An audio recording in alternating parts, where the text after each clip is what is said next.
Welcome to Making Radio Waves Intro to Podcasting. My name is Sabrina Cunha. I'm Mac's Multimedia Designer, and this webinar is part of our TD Culture Lab Professional Development webinar series presented by Mac and sponsored by TD Bank Group.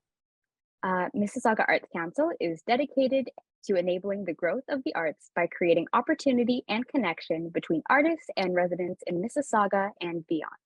Now in our 42nd year, the Mississauga Arts Council is a registered charity dedicated to our vision of Mississauga as a vibrant cultural community where arts and culture thrive.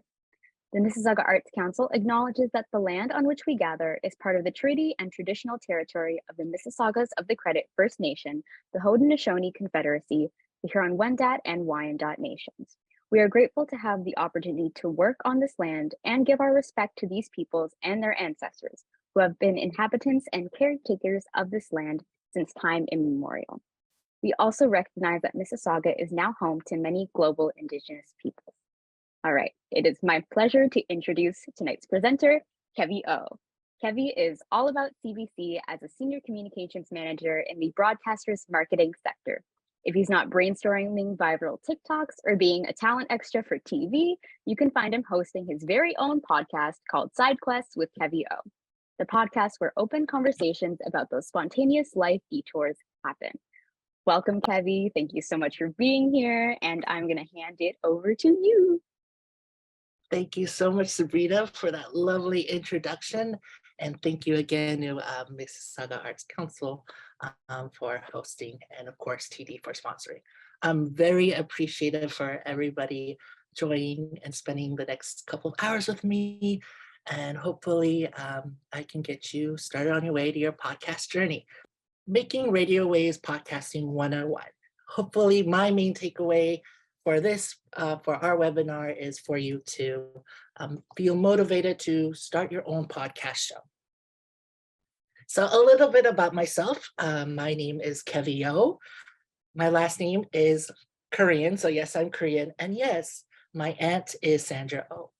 I guess I ruined my own joke, but no, I am unfortunately not related to Sandra. I'm sorry, I can't get you the connections, but I am Korean, and I was born and raised in Mississauga. I love Mississauga. It's my favorite city in the entire world. I know that might be a hot take for some people, but it is my favorite city.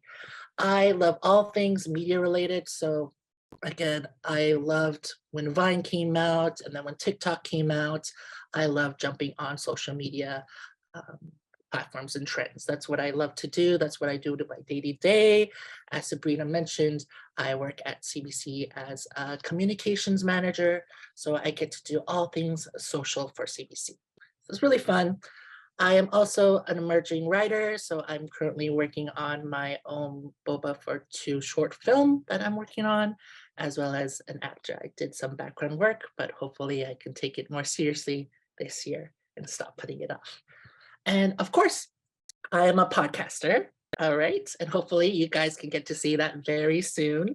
And I have my own podcast called Side Quests with Kevy O, and it's where we talk about, those life detour journeys that we take on that are expected, not expected, and they make us better people at the end of it all. So it's really my pleasure to meet you.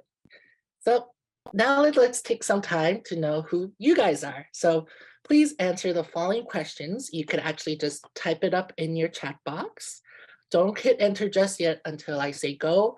And then when I say go, everybody can submit their response, and we could just read along who you guys are. So first question, I would like to know what's your name, your pronouns, and where are you based? 2, when you were a kid, what did you want to be when you grow up? All right. 3, what podcasts are you currently watching, listening to? I'd really like to know. And 4, please list your favorite topics you like to talk about. It could be your favorite anime show, it could be your favorite thing that you watched over the weekend, like The Perfect Match, or it could be like any celebrity gossip you want to share with us. Anything that you want to talk about, you like to talk about, please list it. So for those of you who don't know what a podcast is, that is okay. There is no dumb questions at all here. So if you have any questions that you feel like, I should know this, just ask away. Again, this is a safe space for everyone just to basically be free and non-judgmental space. So please feel free to ask any question you like. Sabrina will be collecting them and we can answer them later. So just to put it out there, simply put, podcasts are a series of spoken word audio episodes, all focused on a particular topic or theme. They are a great way to take in new information, exciting information, and basically add to your day-to-day life. I think it makes my life brighter listening to my podcast shows, and I just feel like a lot smarter listening to them. So it is definitely a really content medium platform to be on.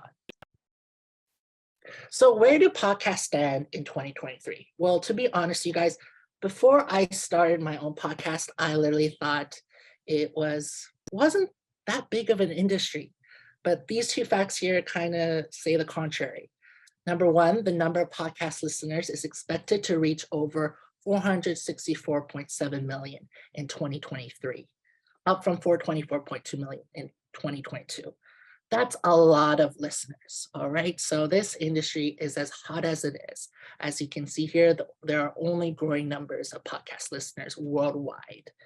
And the number of monthly podcast listeners will increase to 160 million by 2023. So this train of podcasts, you guys, it's not stopping. It's going hard. It's growing, and there is definitely space for you.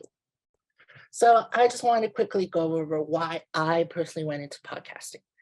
All right, so there are three main reasons. Number one, storytelling. I love to just share my stories. And as I'm listening to these podcasts, I felt like there was nobody with my own unique voice, my own perspective, the way I see the world. And I felt that was a space that I can really open up and really dive myself into the podcast world. Number two, it's a creative outlet. I get to be part of the creative process from beginning to end. You get to be your own editor. You get to be your own show host. You get to be your own producer, your own PA, your own sound guy.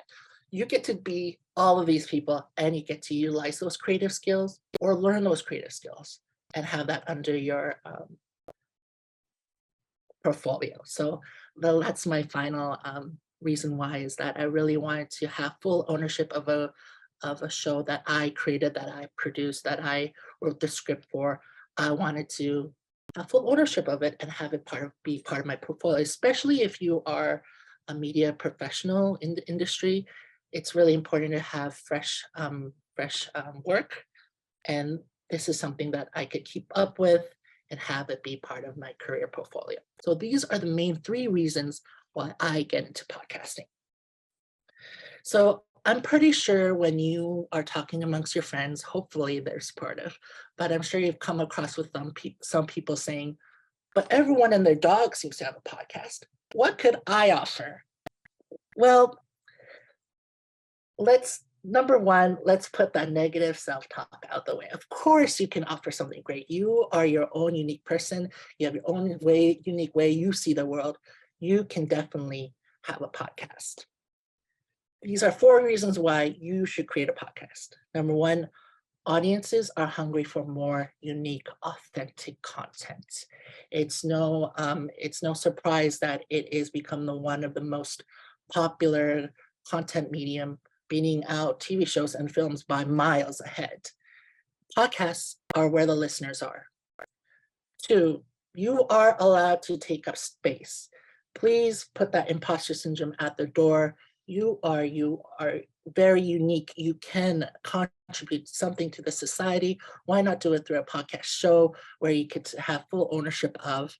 And also, number 3, learning and practicing production skills, especially if it is not part of your industry. It is something that you can add on and have it be part of your career portfolio.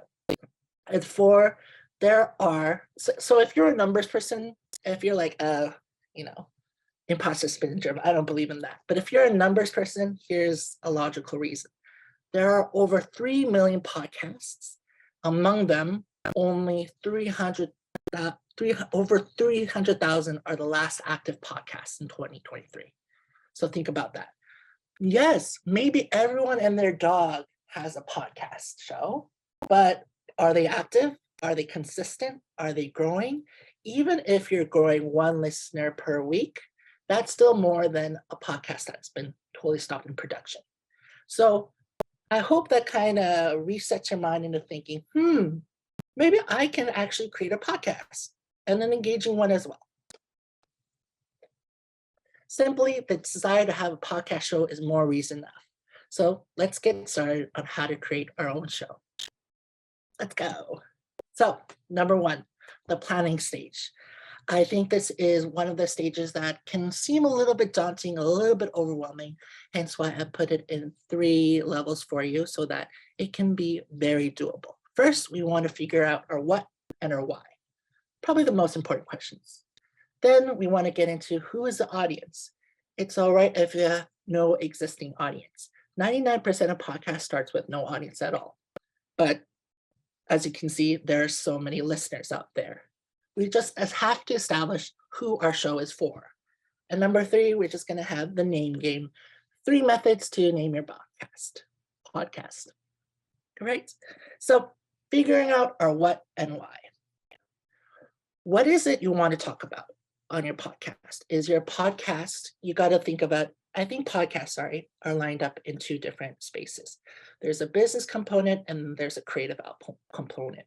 Do you want to create a podcast that is just an extension of your marketing strategy of your business? So let's say you're a personal trainer and you think a podcast is a great way to attract customers. Is that the type of podcast you want to create? Or is it you want to do a creative outlet, something that is more tied to your hobbies? Let's say you have a reading club, a reading group with really good conversations, and you want people to join that reading group. So that you can grow that organically and be amongst peers that have the same hobbies as you. Do you want a book reading club podcast? These are the things that you want to think about before you make a list of subjects that you're passionate about and knowledgeable about. Just think of it in this sense. So generate as many podcasting topics, angles to approach a topic. Think of like the not so obvious perspectives, like the what if. I'm sure when you have that list down, you can clearly see which of these topics and ideas can they carry an episode, 8 episodes? Can it carry more than that? If it does, you probably have a really good evergreen content in making this show last longer. If it's not, don't worry, don't be set on the number 8. If it's shorter, maybe you can make a mini series and it could be scripted. And you could put a lot of great content in within those 8 series, within a season. But so after you've brainstormed your what, I just maybe like look at the bird's eye view and see the purpose and why of your show. I've hit upon it earlier, but let's say, you are a personal trainer. Your why would be, I just want to attract more customers. I want to attract more people, loyal customers that believe in what I have to say. I want to retain my customers by giving them this podcast to listen to for them to meet me into the next training session. That way they have this connection with me when they're outside of the gym. See, these are the whys that unique whys that you have to figure out yourself. And hopefully with that, you get to create a really good show-stopping podcast topic, right? All right.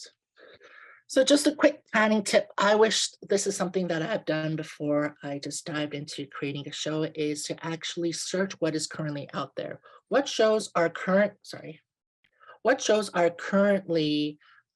being listened to? What is it that you liked about it? What is something that you don't, that you could do differently? Be like the memes in these. Be the silent audience member and just consume. Take the liberty of being an audience member first. Write down, jot notes of what you liked and didn't, and then that way you can incorporate that into your show. You could also keep in mind how long the show lasts, how long a segment is, how long an introduction is. Basically explore. I feel like that's another tip when it comes to writing, right? If you want to be a great writer, you should be a great reader, you should read a lot of books. So in that sense, you should listen to as many shows as you can, just so that you know what the sandbox is, how to play within it, and how to go out. Great. So all successful shows know who their audience is and cater to them exceptionally well. If you are creating a hobby show and it's about zombies, then you know that your audience would like TV shows like The Walking Dead or The Last of Us, or, just that really, like very nerd culture type of audience. You know what they want to seek, so you have to do your research on those kind of topics and cater to them. As long as you have a clear idea of your audience, you get to navigate in creating more engaging episodes. Now you might be saying, well, Kevy, I don't know who my audience is. Don't worry, it doesn't happen overnight.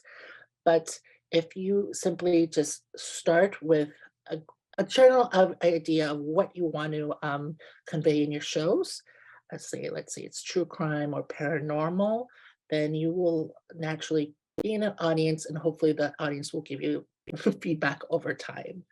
I did some research, and they say they send out surveys to their listeners. I don't know if you want to be that invasive, but I'm sure a lot of your friends will be able to give you your feedback, and then that way you'll be able to create a more niched down audience member. Another part of my research says that a lot of these podcast shows, they have their own avatar of audience members. They actually create them down to what they like to eat, what they like to wear. You don't have to go to that nitty-gritty end, but this is a very key strategy in creating growth of your podcast. Again, this only applies to if that's a priority of yours to create like growth for your podcast. But if it's something that is more of your own hobbies, maybe this is not necessarily something that you have to worry about, like personal journey, personal story kind of podcast topics. Right. So these are the 3 ways to name your show. First, we have a clever name, 70 over 70. I feel like this is the most clever name out there because there is no tagline to provide context, because it is a parody of 30 under 30. So you kind of have an idea of what already this podcast is about, right? It's about people who have, kind of lived the majority of their lives. They have many years to live yet, of course, but they've done many things and they talk about it, their achievements, instead of 30 under 30, where it's just about younger people talking about something that they've created in a lightning in a bottle. 70 over 70 is more of like a long, slow burn kind of achievements, which is just as equally important, I would say, or more than 30 under 30. Why did I pitch that show? Like, this is a great way, a clever name. It hits up on what the show is about, as well. It's fairly catchy and you're going to remember it. The thing with clever names, though, is sometimes you can't parody already established brand. So you're going to have to provide a more description or tagline to your clever name so that your audience member will know what it is from the beginning. Hence why there's the simple name. This one is called The Podcast Show. And it is what it is. It's about a show about podcasts, all right? It's as simple as it gets, you guys. But again, it doesn't have to be over the top. You understand right away what this show is about. If you want to do a descriptive, let's say, more descriptive show, like the Modern City Girl Vegan Lifestyle Podcast Show, then that is you pretty much know what that's about. But again, with that, you have to keep in mind not to keep your name too lengthy. And it also has to be catchy, can't be too boring. So a lot of people kind of stray away from a simple name method, but again, that is totally up to you, what you want to create. I feel like whatever gets your listener into the door of wanting to listen to your name, your show, is a great name. Next, we have your name. So the Oprah Winfrey Show, again, it's a show that already has an existing audience. Oprah has done a very marvelous, she's an icon. She has done a great job in establishing her brand, that you know immediately what the show is about by simply listening to her name. Unfortunately, not many people have that opportunity of having an existing audience. So with that, I recommend if you really want your name in there, you can pair that up with a clever name, combine the two, and then hopefully you can still have your name at the forefront and showing that you are the host, but you also have a name that is catchy and people want to, continue listening. So these are the three main ways to create your podcast name. And the reason why it may seem frivolous, you guys, but it is a key factor into the success of your podcast, because there's a lot of data out there that says that people totally judge the name, judge the cover of a podcast and its description. So be very mindful. I know I have the attitude of like, just do it, but in this case, be a little bit more mindful in choosing the right name for your podcast. And there are many podcast name generators out there that can give you inspiration, but again, please know that the name is important. All right, so now we are on to formatting. Formatting is my favorite part because it kind of aligns with script writing. This is when you know what your what is, you know what your why is, you know who your audience is. It's now to make your show an actual show with structure. If we have any Capricorns or Virgos in the group, I know that that word structure makes you tingle. So yeah, some people are clapping. Amazing. Yes. Rafi. Awesome. So I would say, so I divided into, which is length and scheduling, and then we're going to get into the script talking guidelines to write your own talking points and overall plotting your podcast, because it is, I know it is usually an audio medium, but sometimes you could, most of the time, sometimes it's a video option as well, which we'll get into. So this is probably the most searched Google question for podcasts, which is how long should an episode be? This is what people get stuck on, and they can't get their tires out the rut with this. I say to that, how long does it need to be to get the message out? Your episode should really focus on two things: your actual content and your audience. So if you have 50 minutes worth of really good, juicy stuff, but you feel like you have to fit it under 20 minutes, don't do that. That means you have a really good show that would last 50 minutes. But if you have a show that, you think you've got to like pad it to whatever, 30 minutes, but it should be a really 10-minute show, then think about maybe it should be more of a weekly show than a monthly show, that I could be consistent, give people new, fresh content, but I don't have to feel like I have to keep padding it to kind of justify it being there. So this is how you would kind of just laser focus on being more intentful with your content. So I know a lot of people work great in ballparks. So sometimes people say, a good reference is someone's commute. So 20 to 45 minutes is usually the sweet spot. It's the most popular option. But again, I find that gives people like this urge to kind of pad things or cut down things when it shouldn't be. So really take the time, the novelty to experiment. It's a really good way to figure things out, especially for your first podcast. It's much better to be less rigid. Personally, for me, I've done episodes where they last around 25 minutes, all the way to an hour, because I had a great interview with one of my friends, and I thought I just couldn't cut it down because everything she said was like gold. So case by case basis is the best way to kind of go at this, right? So the next question is, how often should I release new episodes? I feel like if you went over the rump with that last question, this is the one that usually stops people dead in their tracks, because this requires some accountability to it. This is my answer. The best schedule is normally the most frequent one that you can stick to on a regular basis. Sticking to a deadline just for the sake of it is pretty much pointless, because you are your own kind of production manager here. You should be calling the shots of when you should post, how long, how many times a month, or how many times in a week. So this really all comes down to you. So please don't be hung up on, oh, I have to be consistent. I have to do it once a week. Yes, that is probably the most popular strategy, but again, it doesn't work for all podcasts and the success of all podcasts. And if it doesn't work for you and you're just doing that out of the need to just do it, I would say that's not the right way to go about doing things. So please, quality over quantity. I'm a real believer of that. And so here's Shia LaBeouf, do it, just do it. Don't let your dreams be dreams.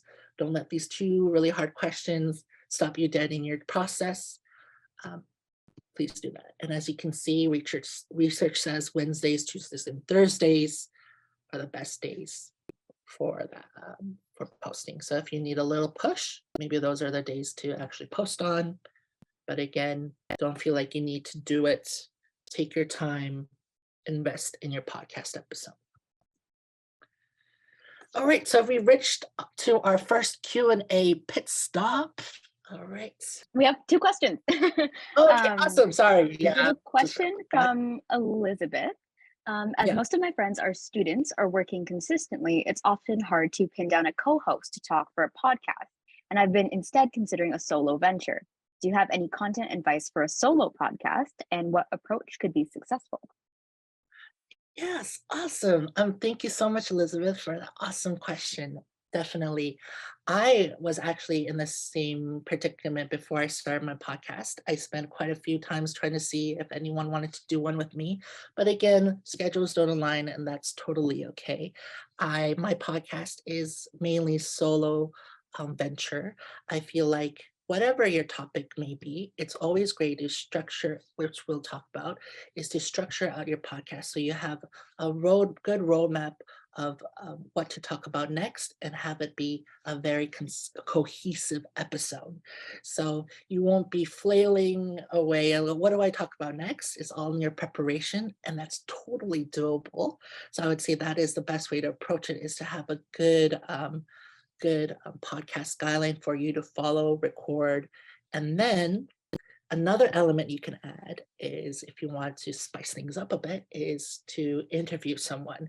So maybe you can't catch them, but they could probably record something for you on their own, and they'll be able to send that to you, and you can insert that. You can narrate that yourself. I've done that on my podcast, where I kind of narrate what they're saying and to be kind of relate and be relevant to the actual episode. So I feel like those things totally could make a kick-ass solo podcast. Okay. And Lynn asks what your favorite podcasts are and if there's a model or format that you gravitate towards. Oh, thank you so much, Lynn, for asking that question. Great question. I love Anything Goes. First, that was probably my main inspiration in giving me the motivation to start my own podcast. For those who don't know, it's hosted by Emma Chamberlain. She's a YouTuber, influencer, and she is very charismatic and has a really great way of telling stories. So it's literally just her and the mic, and she would just talk about her findings, her own ramblings. And I thought that gave me the motivation to go, hey, I can do this myself. Another great one that I love listening to is How I Built This by NPR. And I think that's one of the first podcasts I listened to that really pulled me in, sucked me in, which we'll listen a little later today in the presentation. But that one mixed both interview clips, both show host findings, and music jingles. It's a beautiful amalgamation of everything. So those are my 2 favorite podcasts. Definitely that influenced me. Okay, awesome. And Rafi asks, says this is awesome, first of all. And at what point can you start selling ad space on your podcast? So we're going to talk about that. I know we're going to talk a lot about that later, but essentially you can start selling ad space pretty much right from the beginning. There's, especially if you're sharing your podcast with Spotify, they do have some programs for you. Usually independent podcasts will have to do some kind of organic outreach to get actual sponsors for their shows. I know that's another way of doing it, but there are automated ways of doing that as well, for sure. And you could do that mostly right away. But again, if you have no audience to begin with. It's not something that you can bank on until the future. All right, so how to write a podcast script guideline.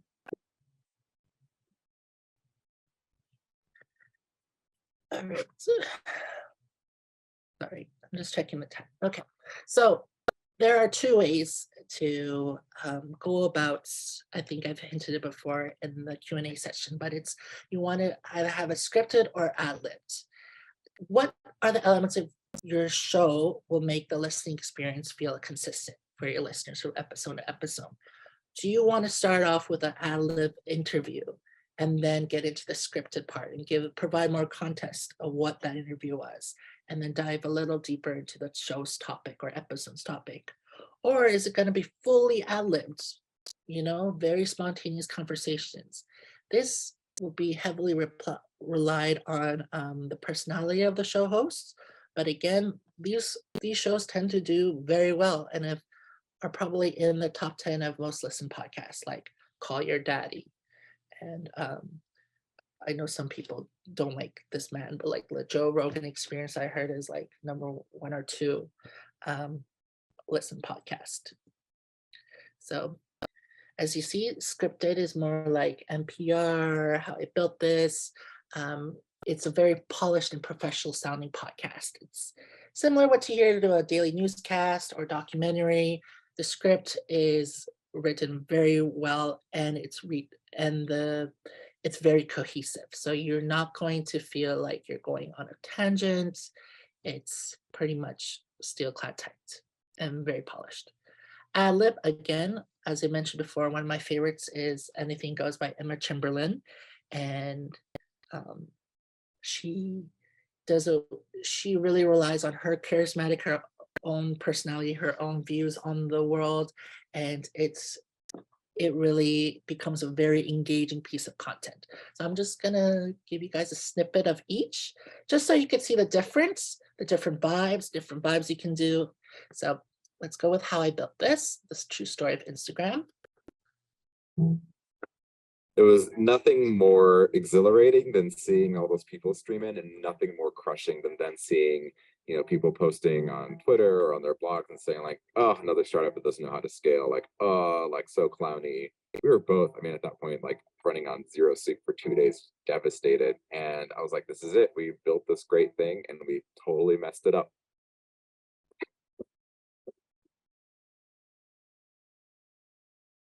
From NPR, it's How I Built This, a show about innovators, entrepreneurs, idealists, and the stories behind the movements they built. On today's show, how a walk along the beach sparked an idea that turned all of us into good photographers and made Instagram one of the fastest growing apps of all time. So you can see he starts off with a piece of the interview, good engaging music jingle, and then his introduction, which is scripted, and then his segue, which is also scripted. All right, so you can see those elements come together. It's very polished. Now let's listen to how Emma starts her podcasts. Ramble.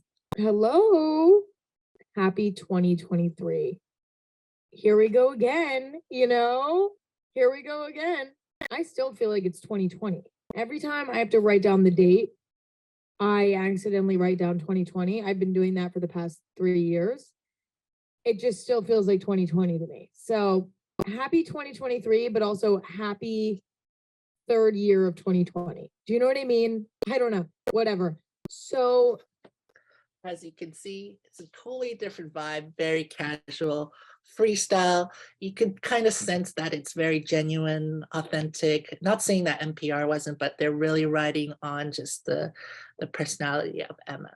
And these, although both of these sound very, I'm just saying these are very strategic in how they are. Emma didn't start off with it being strategy, but it is part of her brand being relatable and just funny. I don't know how she does it, but she's super funny to me. All right. Oh, It was nothing. Moving on. So why don't we have both? Yay! It's one of my favorite memes. There are definitely many successful podcasts incorporate both scripted and ad-libbed to their show. So I know that sometimes Emma will have guests on her show interviewing, and she will script a bio. But again, both of these shows don't speak at the audience, they speak to the audience. So they don't sound like too scripted. There's a very casual tone to it, even to the NPR host's voice. You could tell that it's not like straight on reading like a script like this. It's monotone. No, there's always going to be that charismatic component to your show. And hopefully the more you play with that, the more successful your show is, the more engaged your listener will be. Right? Oh my goodness. Sorry, everyone. Let me find my, where'd it go? Okay. Yeah, all right, my bad. Okay. So this is the podcast template. I forgot who asked that question of how they can lead their own show. Well, basically, this is the type of template you would want to follow so that keeps yourself on track, and you have a very good master plan of how to go about creating your episode just by yourself. So again, you could do a solo show, or you could do this with a co-host. I find this podcast template I've been following since day one. And it is very, I feel like NPR follows it too, kind of. So just to quickly go over, you start with the opening, could be a musical jingle, could be an interview piece that really grabs the attention of the listener. Or for me, I do a quote that kind of directly relates to the episode. So just a little snippet. Then we have an introduction, a monologue style. I prefer it to be scripted so that it could be something that is instantly recognizable for people to immediately, once they listen, go, oh, this is Kevy's podcast. And it kind of puts them into that habit of listening forward. If you have an intro that isn't consistent, I feel like there's no way for your audience to like quickly connect to it. So make sure you kind of script out your introduction and kind of stick to it. Don't veer off from it. But again, like I said, this is the sandbox, right? Emma totally kind of does her own introduction and pretty well, but she still has that. She knows how to grab the attention of her listeners right away. Then we have the segue. It could be another music jingle, could be into the another interview clip, or it could be a vocal segue. Segues is basically just moving on to the next topic, however that sounds on your podcast. And then you talk about your first topic for however many minutes, then your vocal segue or segue, and then another topic, and so on and so forth. And then until your ad insertion. Unfortunately, I don't have a sponsor yet, but I thought what a great way for me to break up the episode and include something that could provide levity, because usually my show kind of gets really kind of vulnerable. So I take the time to kind of give my own listeners, myself a break and talk about something that's not really related to the podcast. And that kind of keeps things moving forward. And that's another consistent thing that I hope that my audience wants to come back again for more and more. And then you go back to another segue into your next topic, or you're finishing the topic after your ad insertion, then your closing statement. So this is pretty much ironclad. It doesn't leave room for much to veer off. Again, you could be like, screw this podcast template heavy. I want to do something totally myself.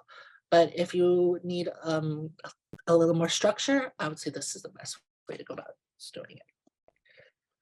As you can see here, this is basically following the podcast template. I use the free software, which I'll talk about in the next slide. It's called Celtics, and they give you this like a sticky note storyboard option where you get to plot in everything yourself. And what I like about this feature is you can actually expand on the storyboard and add in whatever direction you need for yourself to record, or whatever notes that you want to mention, so on, or write the scripts, or so on and so forth. And you actually can move these storyboards around. So I loved it. As you can see here, I start with the opening of the quote, my introduction, which is very scripted, segue into my first ad lib, which I just talk off the top of my head of what happened in my New York City trip. Then I segue into the actual part of the episode where I want to talk about Eat, Pray, Love journeys. And then I talk about what I did on this journey, what I took away from San Francisco, why I fell in love with it. And then my self-care pit stop, which would be an ad insertion, all right? And then, but for me, it's just a way for me to talk about self-care topics because that's something important to me, I feel like is relevant to the episode. Then we get into, again, continue my San Francisco trip. That would be less, these parts would be less less ad-libbed, it'd be more scripted because I want to hit up on every experience I had and wanted to make it sound cohesive, if that makes sense. And then we'll go into my closing. So as you can see here, full, I would say this is like a 20-25 minute episode, all done by me. There's no interview, there's no co-host. This is basically a solo show. If you were doing interview, you would segue into the interview process at number 5. So yeah, or even earlier at number 3. Because then your topics would be different for your guests. So yeah, so this is the free script software. Everything I'm mentioning here, you guys, it is not sponsored. Don't even worry about that. It's just something that I've kind of discovered along my own journey. These are the softwares that work for me. Celtics provides 3 free projects for you, but you can keep reusing the same one. It just probably won't save it. But you could use that, and it's really great. It gives you great software for script writing as well as storyboards that I showed you and so forth. And then you could, if you have like scripts that you want to send, you have any interview guidelines you want to send to your guests, you can use Celtics as well. So it's very free, great app, and I recommend it to everybody that I know that wants to start writing or start writing their guidelines. Okay. All right, so we are back to our next Q&A pit stop. Okay, let's see if we have any questions. We do. We have a question from Elizabeth. She asks if you could elaborate on segments. How do you determine whether or not you should have them? And what is the function or the benefit of having these segments? Right, for sure. So that is something that I was debating to add or not, but clearly maybe I should have added the segment process into this presentation. But basically, the segments definitely it's like following like what a story would be. So you would have your opener, your middle, and then you have your climax and then your end. So basically, following in that sense, your segments would be like divided in that sense. If you see, let's see here. If you see here, topic one is another way of saying segment. So this would be your first way of how you're going to introduce your topic, then talking about the first primary things that you want to talk about, what you want to talk about. Let's say for my, for example, like my episode where I talk about my first career life spark of wanting to perform. This segment 1 is something that I would talk about where it began, how it turned into something that I would be wanting to do. And then the next segment would be like the trials and tribulations of things that took me out of my life spark, that took me away from it. And then the last topic or segment would be like the conclusion and how I came to overcome these obstacles, and then was able to kind of admit to myself that this is something I want to do with my life.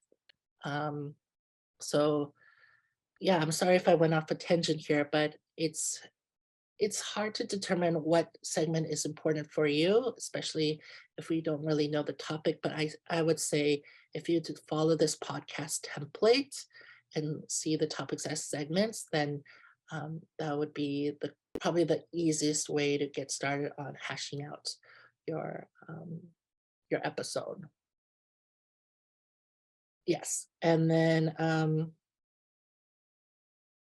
so basically the function, the benefit of these segments is to find an engaging way to keep your audience listener wanting to continue listening to your story or the interview.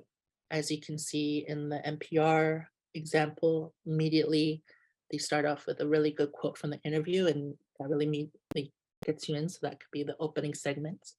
And then the introduction, obviously, it's for people to know what the show is about. So you need that segment, and then so on and so forth.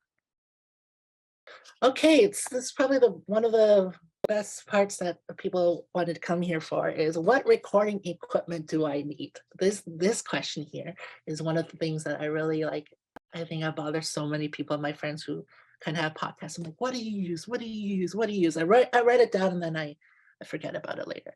But hopefully now that you have this, you can jumpstart your own recording sessions with my recommendations. And I would say they're pretty good because I recently went through this process, and I think these next 3 ways with different budgets will definitely help you. Okay, so number 1, surprise, if you don't have a budget, that's totally fine. If you have a smartphone, you pretty much have everything you need starting recording podcast. It really is that simple. Our phones are basically computers these days, and all you need is a microphone with headphones. Those work better than the mic. I would show you this TikTok video, but it goes to a different window. It's fine, but if you can check that out later, basically it talks about how the AirPods Pro, the audio doesn't sound as great because of the Bluetooth, and the wide connection of the mic actually sounds so much better. She lists examples. So basically, if you can find that in your house or go buy it, it's like $10 with your phone, you'll be able to start recording with your podcast. All right. This is something that I recommend for people who are really, really tight on budget, who just want to try this out as a hobby, who want to, doesn't really care about the most great sounding quality. They just want to dabble in podcast. This is definitely something I recommend. And it's something that I wish I knew so that I could, just discover all the bugs myself, all the bump in the roads. But again, I'm giving it to you guys. All right. Next, we have low budget. So you have a little bit more extra cash to spend, and then please invest it into a mic. I was able to find this USB microphone that had really great ratings under $50, which is pretty much unheard of. If you find ones that are under 50, the ratings are like really poor. So I really did my research on this, and this is probably the greatest option. Also, it comes with that like pop filter that will kind of make your sound even more better and crisp. And that comes with it. So it's not additional charge. I thought this would be a really great option for you to have for your own podcast. Also, I know some audiophiles will like kill me if I say this, but you don't need the best sounding professional headphones to start your podcast. You only need ones that you'll be able to hear your own microphone feedback and your editing. That's the only thing you need this headphones for. So basic Sony over-ear headphones, make sure it covers your full ear, and I think this one does it. And it's only around $25. So I would say get that. Maybe down the line when you become a really good podcast pro and you're like, I need to hear that jingle again, that proper jingle, then you might want to upgrade your headphones. But other than that, this is probably the best low budget option. All right. Next is you have some budget. So you already dabbled into podcasting. You've done it with the wired headphone mic. You're like, okay, Kev, now I really want to sit down and actually invest some sort of money on it. Well, I'm here to tell you, you could still do that under $150 with these 2 microphones here. I personally use the Samsung Q2U, and unfortunately I can't, give you, you can listen to my podcast and you'll be able to have all the examples you need. Shameless plug. But this is a really great sounding quality microphone for around $100. And then I did research and everybody keeps saying, use the Blue Yeti, get the Blue Yeti. So I personally have not tried the Blue Yeti myself, but this is the one mic that everybody seems to be recommending, especially for podcasts. And that one itself is a little bit more expensive, but I would say this is the guy right here. If you really want really crisp, professional sounding audio, it won't cost you an arm and a leg. Again, I know I am mindful that some people are tight on budget. So again, the $43 option probably works just great as well. And as you can see, I didn't put any headphones options for it, just because I will stand by the fact that maybe you just don't have to use the most professional sounding headphones just yet. Unless you do, then obviously that's great, but I don't think that's the biggest priority as long as your podcast sounds great to the listener. Maybe they will listen to your podcast on a really good headphones. So, all right. Production. This is the most, I would say, it's the most tiresome part of the process. It's a part that where you had fun recording people, but now you'd have to so you're gonna record people, but now you have to edit and actually do what you say you're gonna do. So again, I put it in 3 levels just so that it seems less daunting. It's, there's a reason why there's so many podcasts out there is because it's very doable. So don't worry about that. Let's get started with producing, okay? And this is our final segment on this presentation. So just giving you a heads up. Okay. So recording. There are really only 2 free ways to record audio, which is really great. Okay, so you can do it through your phone, then a podcast app, which I'm going to talk about in the publishing section of this presentation, and then you can edit on the podcast app by recording on your phone directly, and then you can hit publish. All right. Another one is through your microphone. Okay, and then it will go through your laptop or computer, your editing software, which I'll get into, and then you hit after you edit, you can publish. Those are other 2 ways to do it. I find this part is the most hardest to search up because people assume that you already know how to record on your audio when that's not the case. I didn't know at all. So this video was a real gem to find because most people think you want to screen record the audio. I'm not trying to screen record, trying to record my voice. So we're just going to quickly going to show you this video of how easy it is to record on the laptop. Using the free app on your computer. If you're on a Mac, you can use the QuickTime Player app. If you're on a PC, you can use the Voice Recorder app. I'm on a Mac, so I'm going to go up to File once I'm inside of QuickTime Player and just select New Audio Recording. And from here, you can actually see the levels, which is very useful.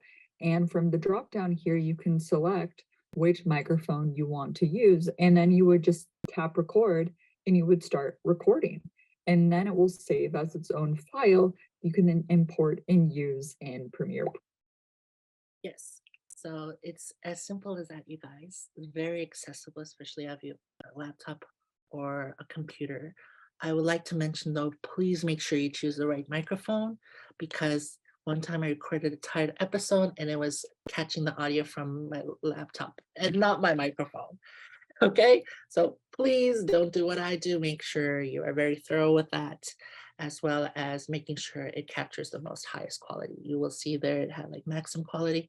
Hit that button and press record. Okay. So unlike recording, there are so many editing features out there, editing softwares out there that are just some people would use it to literally do the sound for everything everywhere all at once. All right. But we're not making an Academy Award film. Woohoo! Okay. We are, I'm just really happy that they won, but we are making up our own independently made podcasts. So I find the most user-friendly and free editing software that there is. Free, yep. No weird paywalls, free. They don't ask for your credit card, free. Audacity. They've been doing this for a while now, and it does look like it's from like the early mid 2000s, because I guess no designers wants to help out a free app, but it works really great. So I'll just show you a little snippet of this video that I found that really reflects how easy it is to use, and then go from there, okay? Welcome to episode 3 of the Ultimate Podcast Guide for Beginners and like designers who are working on trying to make it more user-friendly. But it's awesome because it's free and it's basic, it's simple. It doesn't have a lot of extra bells and whistles. So trust me, it's going to be easy to use, even if it doesn't look like it will be. You're going to start by simply going to File, Import. And then you're going to select your intro and outro and the body of your podcast episode and get that imported into your timeline. Just as a side note, in case you recorded with the Zoom H5 and XLR microphone setup that I described in the previous video, you will have more than one track. So what she's describing is a ZLR connection microphone it's like a long wire that connects to this here. I don't know if you can see. And that is something that really, really professional podcasters use. They have like their own mixer and everything. But again, we avoided that by using a USB microphone that connects directly to laptop. So you will not have many audio channels that you'll have to edit. You will only have one. For each of your guests or co-hosts. And what you want to do is just make sure that the beginning of those clips is always lined up. That way it'll be in sync. You won't have issues with them overlapping each other. They started the recording at the same time, so they will be in sync as long as the start of a clip always lines up with the start of the other clip. I won't dwell on that too long because most selecting the time shift tool, which is a line with 2 arrows pointing left and right. Once you select this, you can click and drag on any of your tracks to rearrange it in the timeline. So you're going to want to make sure that your intro is lined up with the very beginning and that the body of your podcast starts at the end of your intro. And then of course that your outro starts at the end of the body section. Just make sure everything's lined up in the order that you'd like. If you added music that fades out at the end of your intro, like I teach you to in my intro and outro editing video, then you will have a little bit of a section of music that you want to overlap with the beginning of the body part of your podcast and cut out any mistakes that you'd like to remove. To do this, you'll use the selection tool, which looks like a cursor in like a Word editing document. As you're listening, if you come across any section that is a mistake or an overly long pause or something that you ended up repeating or redoing, all you have to do is select the section you would like to remove and then press the delete key on your keyboard. Just as a note, if you have 2 different tracks. So I don't know if you guys saw that. This is probably the key thing that you want to look at. So as you can see, select the section you would like to remove and then press the delete key on your keyboard. Just as a note, if you have 2 different tracks. As you can see, it automatically joins the 2 clips together after deleting. I think that is probably a really good feature to have because I first started using editing on GarageBand, and for the life of me, I could not figure out how to automatically join these features together. But as you can see on Audacity, it does that for you automatically, which really saves a painstaking time of gathering, putting it together, and then if you delete one thing, it leaves like a hole in your audio. So you'll be avoiding that by using this free editing software. Okay.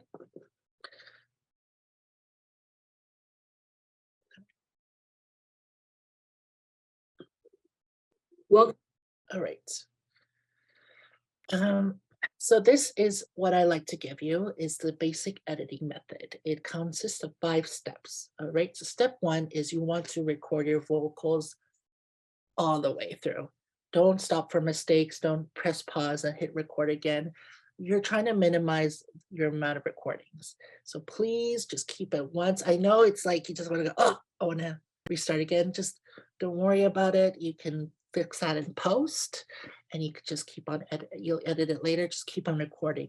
If you can, you may want to like make a little snap sound or a tongue pop sound so that the recording peaks so you know where you made the mistake.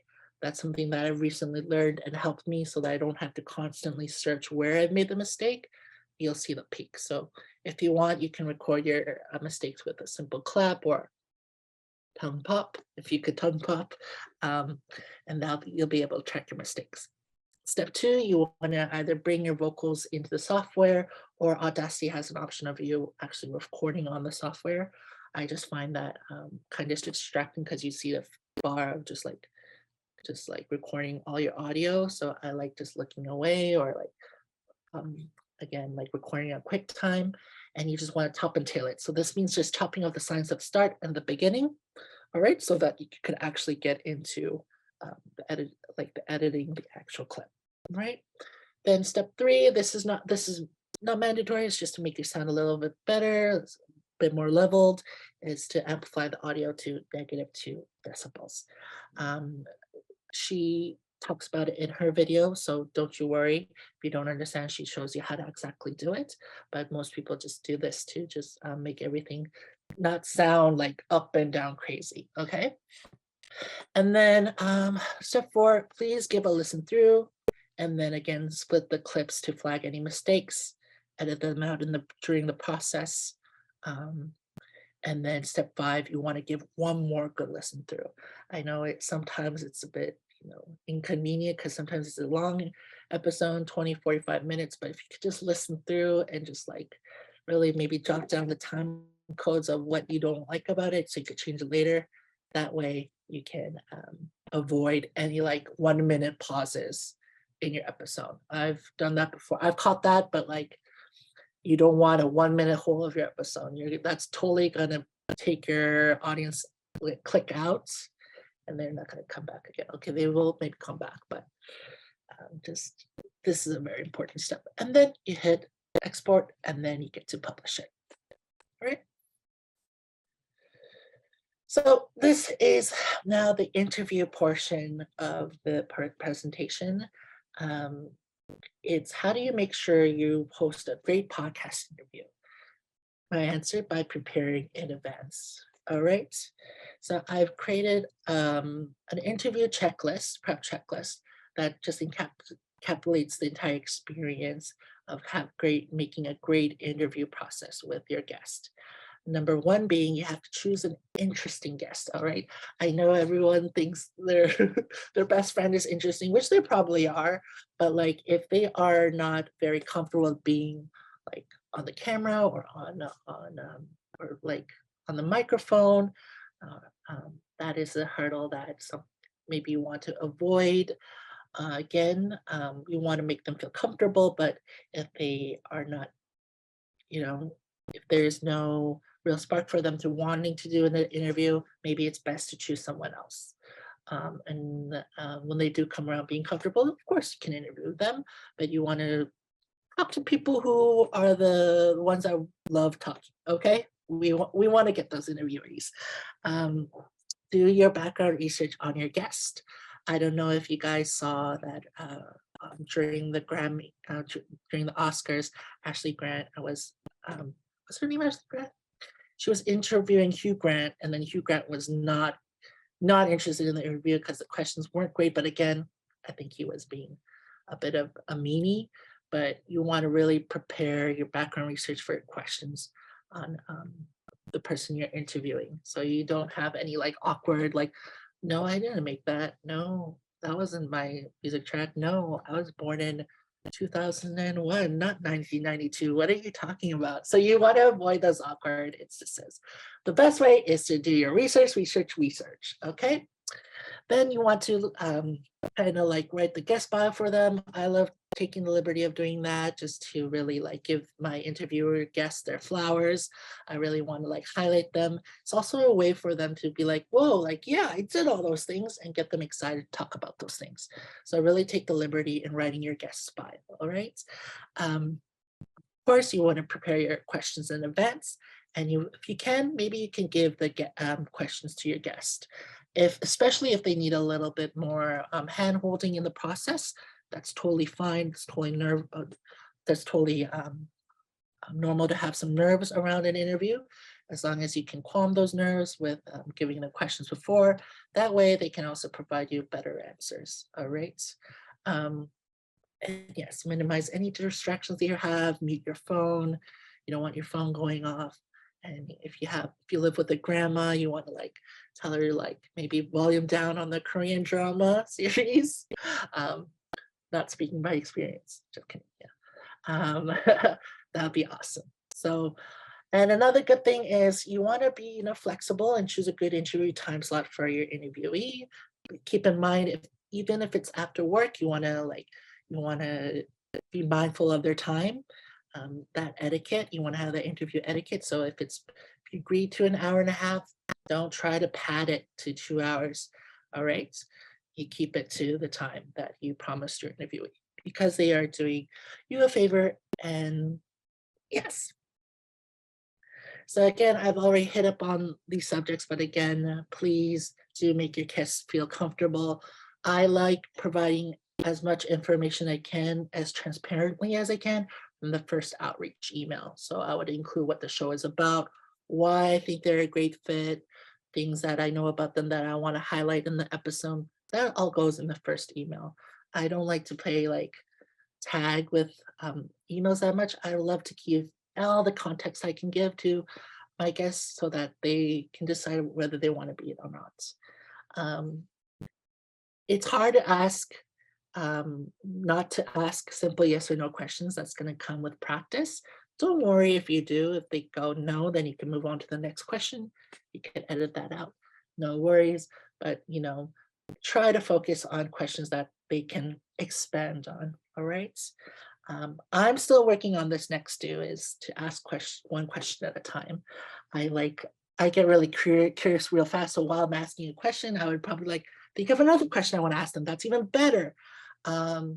Maybe instead you could just take a pause and ask the more engaging question to them. That is totally fine. Again, you are the one who's editing, so don't worry about asking too many questions. Just ask the right one. All right, it's best to keep it simple. A really big don't talk over your guest. I know if they say something interesting and you want to go, yes, queen, or you're like, I know that's right, queen. That's good. Maybe you need that banter, but don't try to interrupt them. Let them speak their story. Let them share their story. They are there to share their story, right? They're the guest, okay? And the best interviewers are the greatest listeners, because they are actively listening. They're engaged through the conversation. They know what to follow up with because they're listening. They're listening, but they're not trying to think of what question to say next, right? They're still listening to the guest. So I think that will provide the best kind of interview and the most authentic and genuine interviews. So this is the remote recording studio. I've dabbled in between. As you can see, we have a Zoom here. Zoom is an option, but I would like to recommend Squadcast. It does cost a bit of money. I think it's like $20 a month. Now hear me out. I know that sounds quite a bit because that's like double what, Disney Plus? I don't know.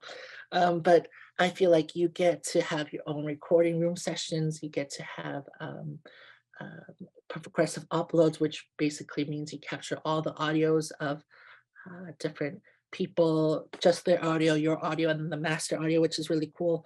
You have a scheduler that sends out automatic emails for people to remind them that they have this interview with you. And it's like automated. It's after trying everything out, and the audio quality sounds great, and they actually tell you how good your audio sounds. So they have those indicators for you. I think this is a really good way, especially if you have like a co-host and you want to capture the video as well. I think this is a really good way in doing so, because they give you like master controls of who goes up on the screen, and there's a green room where you could kind of put your next guest in the next interview. It's really great. I can't stop raving about it. Again, I'm not sponsored, but this is what I love doing, and what I've been using for my interviews. Is I quickly just get all I need is my guest's email, and I just line that up and it just sends them, and then it creates the room already. It's like, it's great. There's no like, I'll have to log into Zoom. Like it's good stuff. So I would recommend you definitely, especially if you don't have a recording studio, there's a way around doing it, which is doing a remote recording studio. And there is they have their own cloud, which kind of downloads all of your audio recordings into a safe space. All right, and there's a free trial, I think, if you want to try it for 7 days. And yeah, really good stuff. I think you would really benefit from using this instead of Zoom. Sorry, Zoom. Okay, so publishing. Okay, so I'll be honest, publishing is probably the most, I think, the easiest process, thank gosh, because we are in 2023, baby, and things are very streamlined. Back then, you had to get your own RSS code, and then you have to like fill it out and like all this web tech stuff. Like we can totally avoid that now through a podcast. Sorry, through a podcasting hosting service. Yes, that's what it's officially called. So like many options there is, it used to be called Anchor FM, if you've heard of it, that's what it is. But over the weekend, actually, guys, it changed to Anchor went under Spotify for podcasters. It's basically the same website, but this is a podcasting hosting service that you would upload your episodes to, and then it would automatically upload to Apple, Spotify, and everything automatically without all with a button. I think for Apple though, you will have to sign up for your own show accounts on iTunes. Yeah, you got to use iTunes for that. But other than that, once you get that like code, they give you a code and then you get it, put it into the Spotify for podcasters. I might be sounding like I'm speaking Korean to you. They will make it's like automated. They show you how to do it on this app or on the website. It's that good. I love it. This is the reason why I started, because it made it so seamless and less daunting. So definitely, if you need a podcasting hosting service, check Spotify for podcasters out. It also gives you the analytics of a show, how many listeners you're having, where you're having. I know they're doing Spotify Unwrapped for podcasts now, so you can get all that valuable data, see what's working, and all that good stuff onto Spotify for podcasters. Also, you can, like you can see here, you can record directly on your phone, you could edit on your phone, you could include people on your phone to have a chat with. It's like basically recording a conversation. I don't think the audio sounds that great, but again, it's whatever works for your show, right? So I think this is probably the best podcasting hosting service out there. I know one other one is called Riverside. They do some things the same, but again, I don't think they have the same like analytics that they have that these guys can provide. Right. Okay. So this is our final Q&A. Yes. All right. Wow, that was amazing, first of all. Second of all, I'll get into the questions before some closing remarks. So Yes. Max had 2 questions. Yes. Is there a recommended volume for when you're actually recording with your microphone? Do you have any recommendations for the microphone's voice volume? Okay, so I don't have like an actual decibel, but you will be able to track through any editing software, or the QuickTime player will actually show you your levels. And if you reach the red level, you're too close to your microphone, or you're speaking a little too loud. You want to put a pop filter on, and then maybe step away and then play with the levels a bit until you find the happy medium. So don't go over the red. That's what I would say. Elizabeth also has like a really good question, actually. Does Spotify for podcasters still let you distribute the podcast elsewhere? Yes, they do. Okay. Awesome. Catherine says, thank you for your help. Do you have any advice on fictional storytelling podcasts, like diving into audio dramas that include a combination of text and sound-based storytelling? Yes, Catherine, that's a very great question. I think my best advice is really just to see what is currently out there right now in terms of the fictional storytelling podcast genre. I would say there was a really good one with Batman, and there was one really good one with the Stranger Things. There's a spin-off for that, and it's done very exceptionally well. It includes, like you said, like the the sound effects and the sounds and those kind of elements. What I would say is maybe you could look into how to write your own fictional storytelling scripts through a script and finding a guideline and template through that.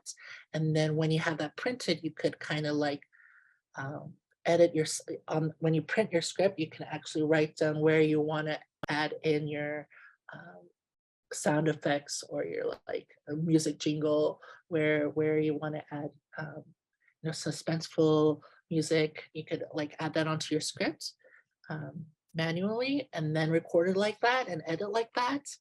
I think that is another one, but yeah, I think that's the best way to approach it, is to just see what's currently out there. Okay, awesome. Carmen's question is there an income to podcasting? Again, like I said, it's based on how many listeners you have, how many, based on your analytics, how many people actually listen through. There are ways that they could know how many people actually listen through to the ad and the AdSense. But if you have zero audience, there's basically little to no income. If you have a sponsor, I think that was the best way to get the most amount of income, is to have that flat fee provided to you through a sponsor, whether it's like, I don't know if Audible still does it, but I know like DoorDash has been doing some wine companies have been doing some. So it's like that organic outreach. If income is one of your priorities, is something I would say, hey, I have this podcast about vegan foodies in the Peel region. I know that you are one of the restaurants there. Do you want to sponsor my podcast?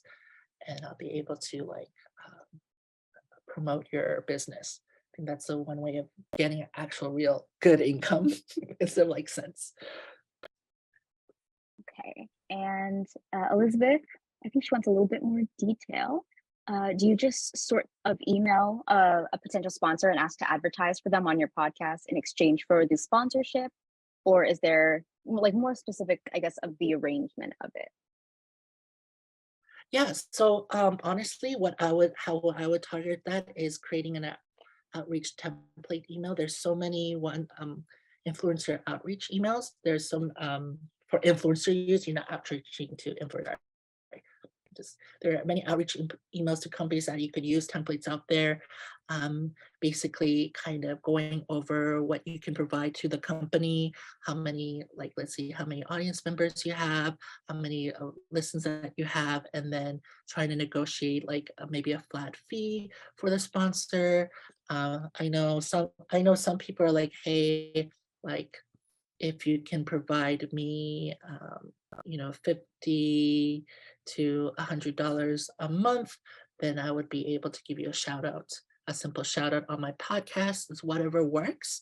But I would say finding that outreach email first template is the best way to start it. And I know there's so many, but I think the best, I've worked with influencers as well, and what they've been using is something that's very transparent, is similar to how they reach out to people they want to interview, is what their show is about, what they could provide to the company, and then I guess any analytics to back it up, just to justify, just to gain some trust with the company that you're reaching out for. Yeah. Okay, awesome. Do we have any final questions, anyone? All right. So my last slide. Okay, before everyone goes. Let's stay connected, y'all. I would love to, again, if you have any more questions about creating your own podcast, I'm here. I'm only a DM away. So please follow me on Instagram at Kevio. Please, like, I would love to be a resource because I would have loved this help when I was starting a podcast. So even influencer, sorry, not influencer, sponsorship outreach, I can definitely help you build out a template if you like. My name of my podcast here is Side Quests with Kevio. So you can, I think you could just search that up on Spotify. It's available on Apple Podcasts as well. And yes, and thank you so much for spending some time with me. Thank you, Sabrina, for moderating. I really appreciate you. I really appreciate everybody. Thank you. Thank you so much, Kevy. This has been amazing. I've learned so much. I hope everyone else has. And yeah, I hope everyone had a really great time and have a good night, guys. Thank you, everybody. Sending love vibes. Please start your own podcast.